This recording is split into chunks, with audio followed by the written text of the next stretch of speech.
Tak peduli ancaman Megawati, KPK tetap mencegah staf Sekjen Hasto Kristianto bernama Kusnadi dan kawan-kawan bersama 5 orang lainnya. Ya, ini tanda-tandanya Hasto akan menjadi tersangka, begitu ya. Kita dengar penjelasan KPK ya. Kan rilis larangan bepergian ke luar negeri untuk perkara suap yang diduga dilakukan oleh tersangka HM.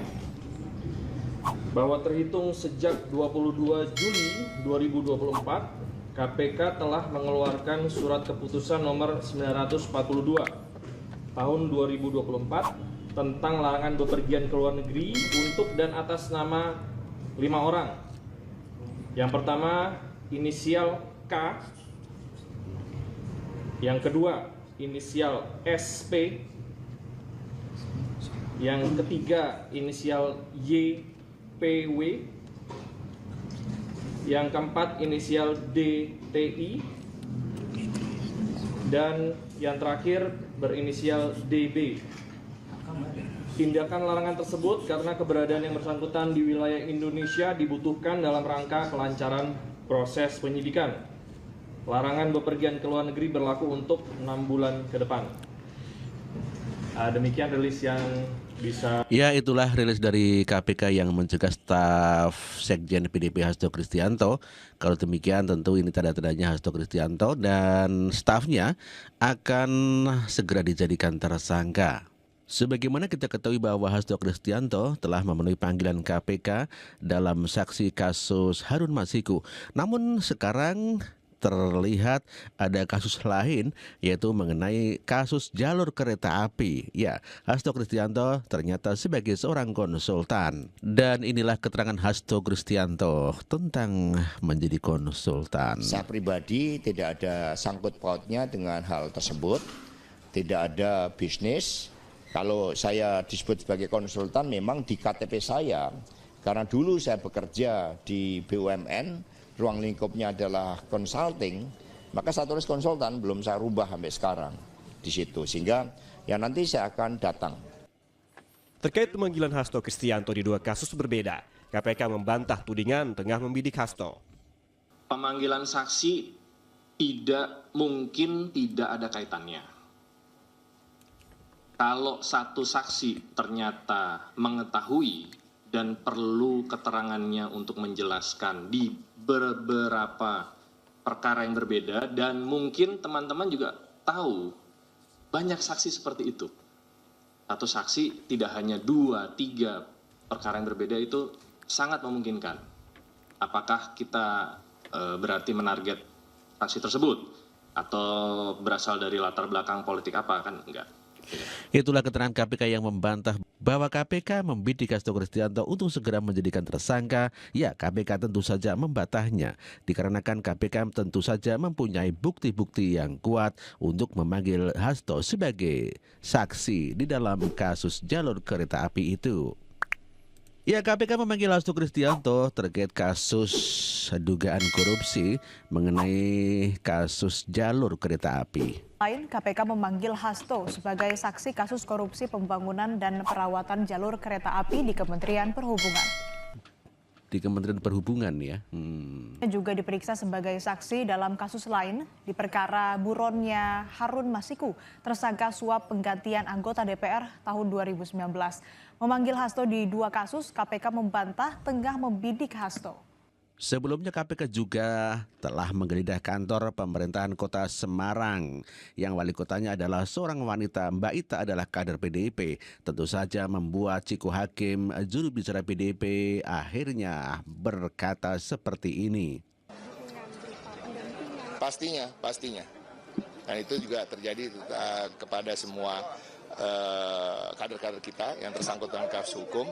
Namun satu hal lagi yang perlu kita sampaikan, dan juga ini juga saya rasa juga menjadi kegelisahan di publik, bukan hanya di PDI Perjuangan, jangan sampai hukum dijadikan alat politik atau alat kekuasaan untuk membungkam atau menghalang-halangi atau menghadang apalagi calon pilkada yang memang potensial untuk menang dan tidak didukung oleh kekuasaan. Itulah Ciko Hakim Ya, yang mengatakan bahwa jangan sampai dijadikan alat politik. Ya, KPK penggeledahan dalam kasus Ibu Ita di Semarang itu jangan sampai dijadikan alat politik untuk menggagalkan calon-calon dari PDIP. Tentu saja seperti itu.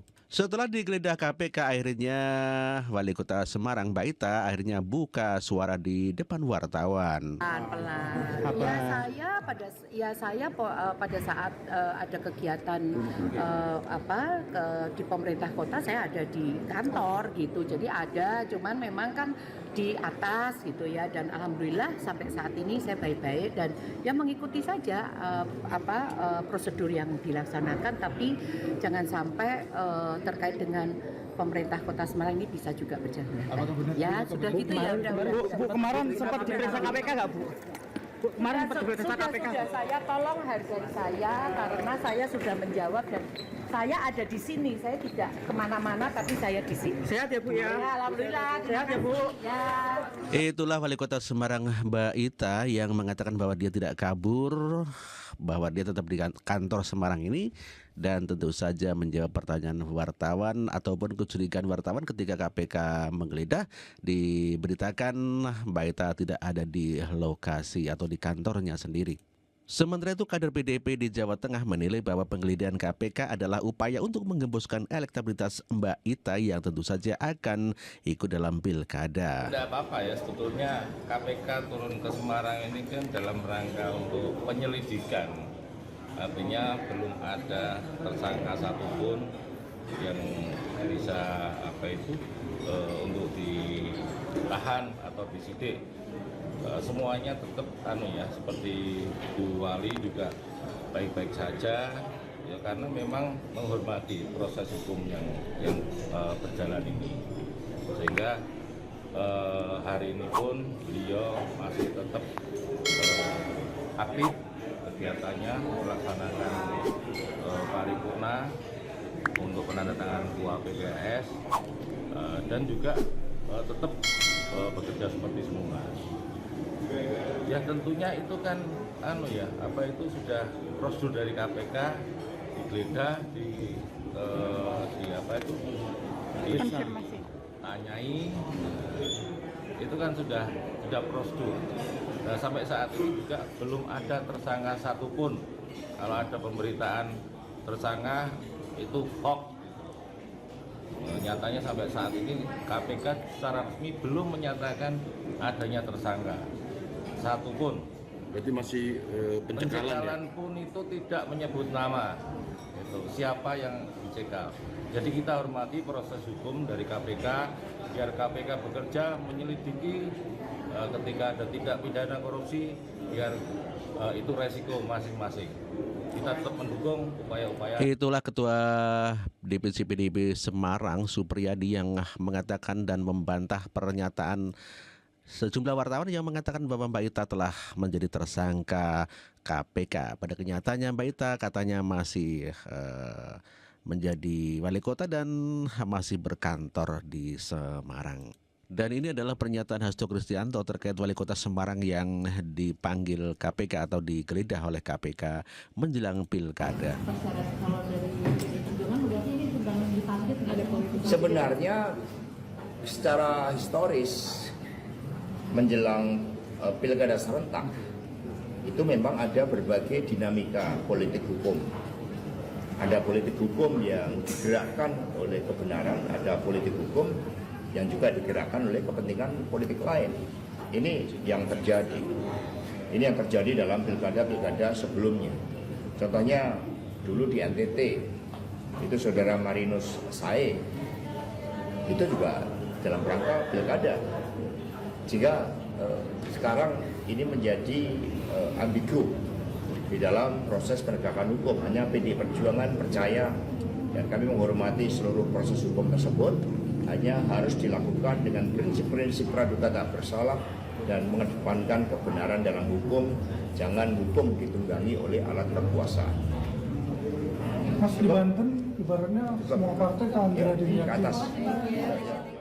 Itulah Hasto Kristianto yang menerka menganggap bahwa penggeledahan KPK adalah merupakan Ya, boleh dikata adalah hari rekayasa agar kader-kader PDIP yang dicalonkan atau dalam pilkada nantinya akan kalah untuk menggerus suara dikarenakan dengan dipanggil KPK atau digeledah kantornya oleh KPK, tentu saja akan membuat image-nya jatuh dan bisa membuat survei ataupun suaranya kalah, dan tentu saja akan menjadikan kekalahan dalam pilkada nanti.